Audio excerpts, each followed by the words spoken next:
চট্টগ্রাম উন্নয়ন কর্তৃপক্ষ এ নিয়ে বিস্তারিত জানাতে চট্টগ্রামের আসকার দিঘি এলাকা থেকে যুক্ত হয়েছেন ফয়সাল করিম। ফয়সাল, কতটি স্থাপনা উচ্ছেদ করা হচ্ছে এবং অভিযানে কোন কোন সংস্থা ও বাহিনী অংশ নিয়েছে? গালে মূলত একটি ভবনে তারা অভিযানটি চালাচ্ছে এবং এই ভবনটি নগরের আসকার দিঘির যে মূল সড়ক আছে সেই মূল সড়কের পাশে অবস্থিত এবং এখানে কিন্তু দীর্ঘদিন এক ধরনের আচ্ছাদন দিয়ে প্লাস্টিকের এক ধরনের আচ্ছাদন দিয়ে কিন্তু দীর্ঘদিন এখানে কাজ করা হয়েছিল, অর্থাৎ পাহাড় কেটে পুরো ভবনটি নির্মাণ করা হয়েছে। এটি 14 তলার একটি অনুমোদন পাওয়া ভবন এবং এখানে কিন্তু এখন 3 তলার কাজ হয়েছে এবং এই ভবনটিতে কাজ করার সময় নানা ধরনের অভিযোগ উঠেছিল যে চট্টগ্রামের যে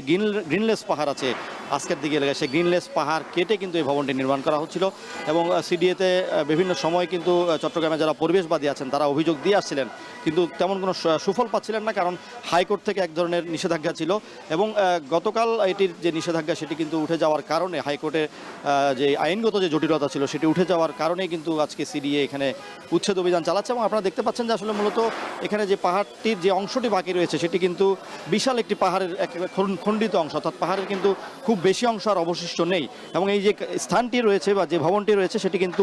তারা অনুমোদন পেয়েছে 30 কাঠার উপরে একটি ভবন নির্মাণের। 30 কাঠার মধ্যে তারা এখানে সিডিএর যে অনুমতি ছিল সে 30 কাঠার মধ্যে 60% স্থান খালি রেখে আশপাশে তারা এই ভবনটি নির্মাণের কথা ছিল, কিন্তু সেই নির্দেশনা তারা মানেননি এবং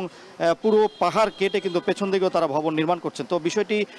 জানতে পেরে দীর্ঘদিন ধরে কিন্তু সিডিএ চেষ্টা করেছিল এখানে অভিযান চালানোর, কিন্তু আইনগত বাধা থাকায় আসলে সেটি তারা করতে পারেননি এবং আজকে তারা এখানে এসেছেন এবং পেছনের যে অংশ অর্থাৎ অতিরিক্ত যে অংশ এই ভবনটি নির্মাণ করা হচ্ছে সেই অতিরিক্ত অংশটি যেমন ভেঙে দেওয়া হচ্ছে তেমনি ভবনটির সামনের যেই স্থাপনাগুলো আছে অস্থায়ী স্থাপনা সেগুলোও কিন্তু সিডিএ ভেঙে দিচ্ছে এবং সিডিএ বলছে যে আসলে এই যে পাহাড়টি ছিল চট্টগ্রামের গ্রিনলেস পাহাড়, এটি কিন্তু অত্যন্ত বড় একটি পাহাড় ছিল এবং এই পাহাড়টি কেটেই মূলত এই অনুমোদনটি নেওয়া হয় এবং আমরা যেটি দেখছি যে এখনও কিন্তু নির্মাণ কাজ আছে এবং তবে এইখানে এসে তারা আসলে ভবনের যে মালিক আছেন তাদের কিন্তু কোনো হদিস পাচ্ছেন না, যে কারণে তারা আপাতত এখানে স্থাপনাগুলো গুড়িয়ে দিচ্ছেন। জরিমানার ক্ষেত্রে যে বিষয়টি রয়েছে সেটি নিয়ে তারা হয়তো আগামীকাল এখানে তারা আবার আসতে পারেন। গালিব, চট্টগ্রামে